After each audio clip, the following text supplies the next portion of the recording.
Right, this is attempt number 2. I just spent 30 minutes filming the final flight sim setup, only to find that the flaps were not working, or the flap lever would work.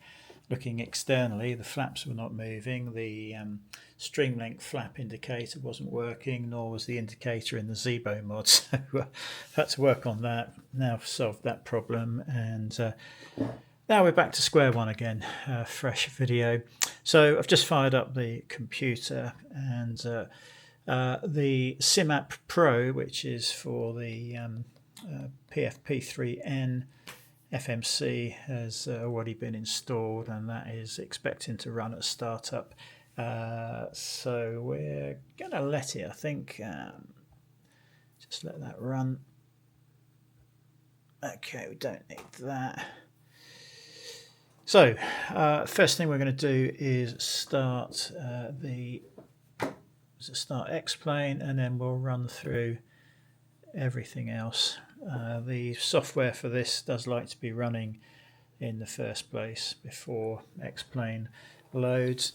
I had been using Air Manager on this pad here for the FMC, but this is so cheap, 136 quid I think it was, delivered specifically for the 737-800. They do 4 different models, I think, Airbus and 777, whatever. I only really fly this one, so it's not an issue for me. There are different makes of this type of thing, but this just seemed to be too good, very good value for money. I've had to 3D print a stand for it because the supplied mount doesn't really do the job. You can have it laying down flat, 16-degree angle, but if they'd modified the mount they supplied, you could have had it upright if they'd just thought about it a little bit more. Right, so we're going to run a new flight, and this one's already been set up, so we'll fire that up. And then we'll run through all of the different bits and pieces that we've got running. Let's get the aircraft up first of all. Computer only had problems initially with the faulty RAM. Other than that, it has behaved perfectly. No issues whatsoever. I run everything off of this computer. I was expecting to have to run 2 different computers to get all of this working smoothly, but I've got everything on it, including Pilot to ATC on that screen, and still get 50 frames a second without any problems whatsoever. So no problems with the computer, can thoroughly recommend that. It's got a 5080 graphics card in there, which seems pretty good. So once this is up and running, we'll get everything else up and running, and hopefully this time we won't have any further problems.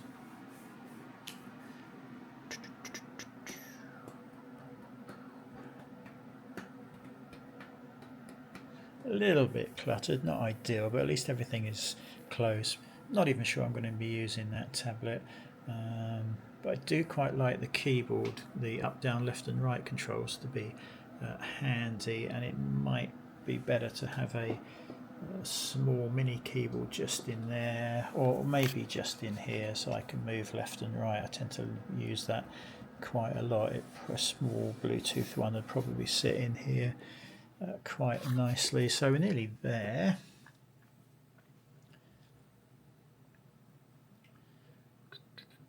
Nearly there.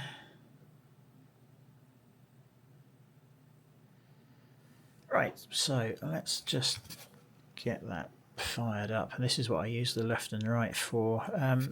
Actually, just to help matters, we're going to run the Xplane Stream Deck button there. That will load, and that will just be ready and running in the background, so minimize that, and then you can go over to this Stream Deck, and all of these will now work. So I've just hit the overhead button and then hit it again, and that takes you back to the previous page. If I hit the pedestal button, that will take you there and back to where you were originally. If you go to the MCP, well, I mean that's how I've got it set up, but you can modify the positions of all of these buttons. So let's just fire this up.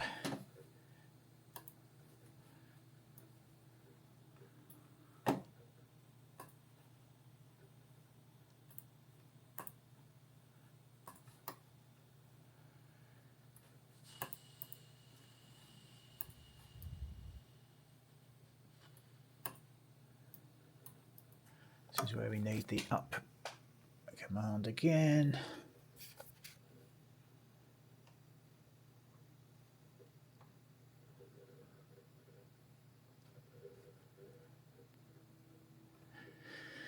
Yeah, DC fail. Why have we got DC fail?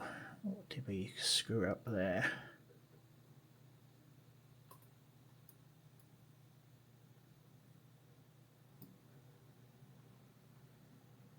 Nothing, it's just taken a few seconds to click into place. Right, so the problem we had, let's just go back to the default view. Master caution is showing there as it is in the plane, so that is all working perfectly. There's no sounds because I've got the headphones plugged in. Let's just go back and have a look at these flaps. We can hit the flap button there. We can set it to flaps 5, and if we go back out of that, don't tell me it's not working again. Oh, hold on. Are we being stupid here?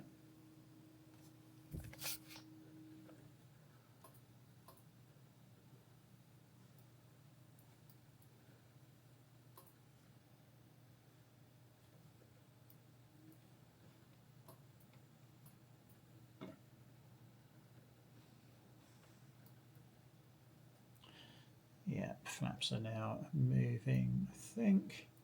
Yeah, there we go, the flaps in transit. And we've set flap 5, you can see it moving on there. It's quite slow to move, but it matches the aircraft. And then we've got the flaps extended. Still the dial moving. If we have a peek outside, you can see the flaps moving slowly. Anyway, so let's go back to that. So the Stream Deck works perfectly. I'll leave links to the software that's been used for this. You can change and set up all of these. So for me, I've set up the overhead to go there. Pedestal is there. Flaps, you can go into the flap setting and you can just put them fully up. I've noticed the move up and move down buttons don't appear to work, but then you've got the 1, 5, 15, 20, sorry, up 1, 5, 1, 2, 5, 10, 15, 25, 30 and 40 on there, which all work perfectly. And then to get out of that menu, you can just hit that. We've got the fuel page on here, and again there's always a way out of that. I've got center views, so that's normal, center view, that one, and then yeah, so you, again, so you can set all of these up. Flight controls, that will all appear on there. Spoilers, IRS, FMC, there's all sorts, and then back to the main deck. So this is excellent. Once you've got the hang of where the buttons are, a bit of muscle memory kicks in, then that works really well. So because we've left the WindWing software running, that has now kicked straight in and is working perfectly. Every time I need to turn this brightness down, so I suspect if we go into the software we can actually change that. Let's have a look. Yeah, if you go into SimApp Pro, there we are.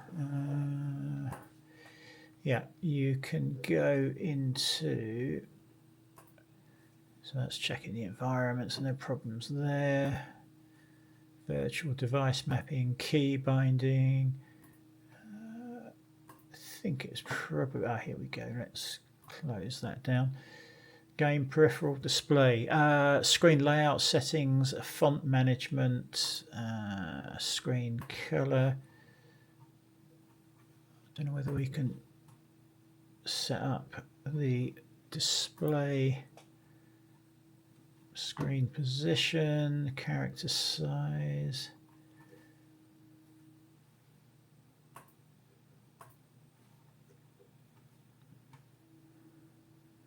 Oh, here we go, screen backlight.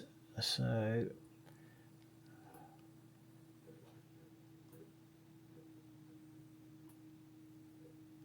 yeah, you see the backlight settings. It's not the display brightness, it's the actual buttons that you can set. Screen backlight, that's that one. I'm going to set it about halfway, 132. Light sensor axis data output is on or off, so that will vary the brightness depending on the room brightness. You can also test these buttons down the side by clicking on there. So let's light the lot up. So we've lit up the call, fail, message and offset, and also the execute buttons. But I don't know whether I think they must work. I haven't tried them yet. You can set it up as FMC for the captain, observer or co-pilot, as you can see up there. Don't know what LCD patterns are. I'm not going to change any of that. So yeah, all adjustable. And yeah, we'll get out of that. Assume that will just save automatically. Check for updates. There's all sorts of different things here. It all seems to work just fine. Exits. No, we don't want to exit, do we? We just want to minimize that then as it's being used. So decent brightness on that now, and all working perfectly.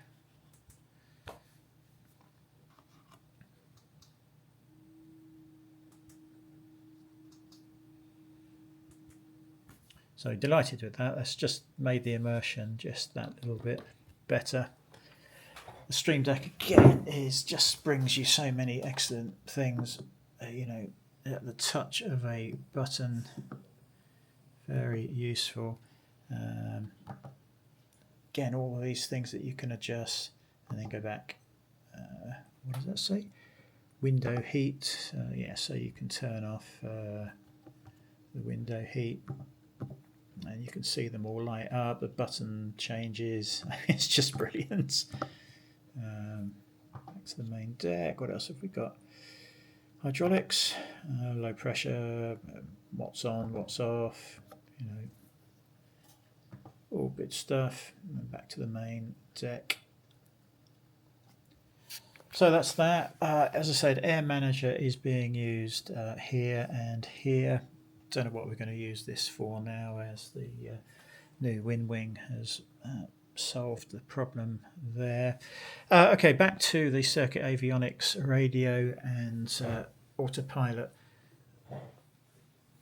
We will just run this. This is Moby Flight connector, so we'll run that, and it will connect. It will check for what's loaded. It will check what is running. So let's just minimize itself. Let's bring that back up. So it's found connected devices. It's also checked the sim status. It's running, and it's telling us what plane that we are actually using. Now it's running at the moment, but you can run a test, and you'll notice that all of the lights will be cycled through. Same on the radio panel. Just runs through the lot, and then you can click stop and then run, and hopefully now that will show exactly what's going on in the aircraft. So if we look, actually that barrow is wrong, we just click cycle that. Let's turn the flight directors on, and you'll see all of that repeated on the plane, so that is all good. Have to select one or two. There we go. If anything misbehaves, then you can stop the software for whatever's not working properly, and then restart the software. Occasionally, a reboot of the PC is required, but generally, just restarting the software is fine. Only issue I had with the circuit avionics, the ADF wasn't working, and the standby wasn't working, and I couldn't get the vertical speed to display. That is because there is a file to edit. All the instructions are given on the Circuit Avionics website. So I edited the file. It says add the following line to the bottom of the file, and it was something like SDK enable. Again, it's on their website. And I spent a couple of days trying to get it to work, and it just wouldn't work. Eventually, I realized that right at the top of that file, the SDK enable was already there, but it didn't say enable. I think it just said something. It was SDK, but it was blanked out, whatever the problem was. So the system was reading that first entry and then ignoring the one right at the bottom of the page because it had already been processed. So when I deleted the first one, top of the page, the last entry that I'd made then worked, and then everything came back to working normally. So yeah, all good. Yeah, I mean, that's kind of it really. Everything works really well, and yeah, very pleased. It's not been a cheap venture, that's for sure, but I think it's been worth it. So yeah, I'll leave links to everything. And the other thing we're using is Pilot to ATC on this one. Let me just show you that. So that is just loading.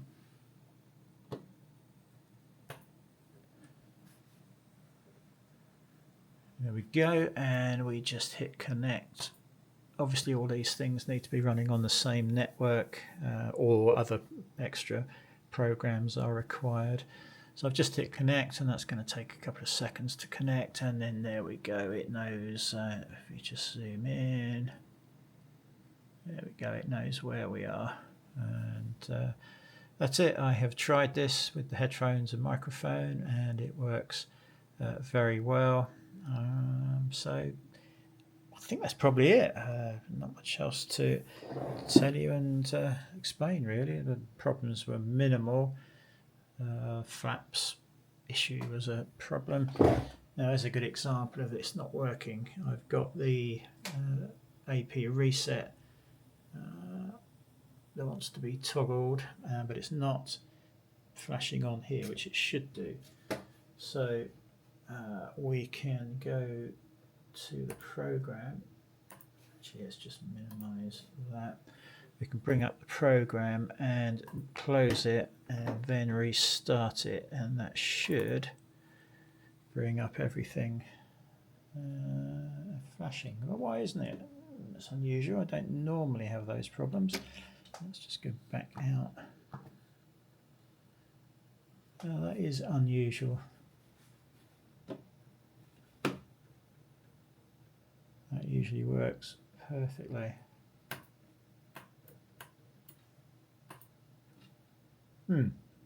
That's a bit embarrassing. Usually works just fine. So I don't know why that isn't this time.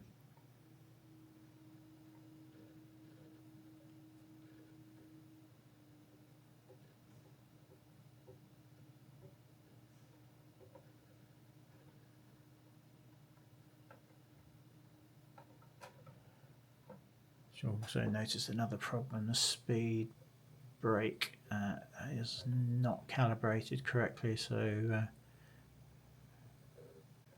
we will have to look at that as well. but it has been working absolutely fine. How can we trigger that again?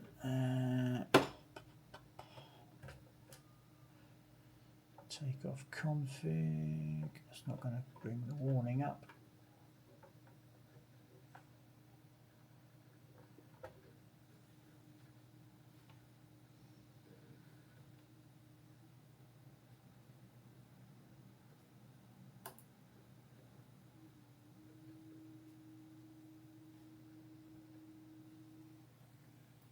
Yeah, don't know, something I'll have to look at. But it has been working, all of it, absolutely fine. So yeah, there we go. That's it, really.